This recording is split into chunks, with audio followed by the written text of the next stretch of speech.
திருமலை திருப்பதி திருக்குடை உபய உற்சவ ஊர்வலம் அக்டோபர் 2ஆம் தேதி புதன்கிழமை காலை 10 மணிக்கு சென்னை பூக்கடை சென்னகேசவ பெருமாள் கோவிலிலிருந்து சிறப்பு பூஜைகளுடன் தொடங்குகிறது. குக்கரி சேனலை பார்த்து யார் வேணாலும் சமையல் பண்ணலாம், ஆனா சுவையான சமையல் பண்றது எப்படி?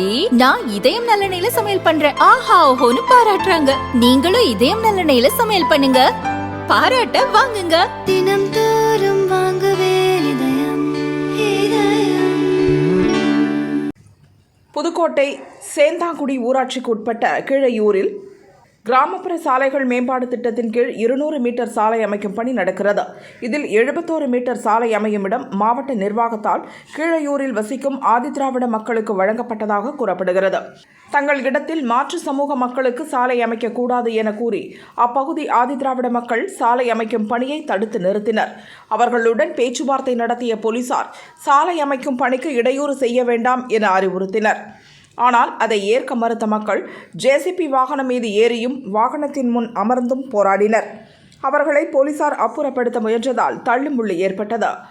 கலைந்து செல்லாமல் பிடிவாதம் பிடித்த அவர்களை குண்டுகட்டாக தூக்கிச் சென்று கைது செய்தனர். அப்போது புதுக்கோட்டை டிஎஸ்பி அப்துல் ரஹ்மான் 2 முறை தடுமாறி கீழே விழுந்ததால் பரபரப்பு ஏற்பட்டது.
போராட்டம் செய்தவர்களை கைது செய்த பிறகு சாலை அமைக்கும் பணி போலீஸ் பாதுகாப்புடன் தொடர்ந்தது.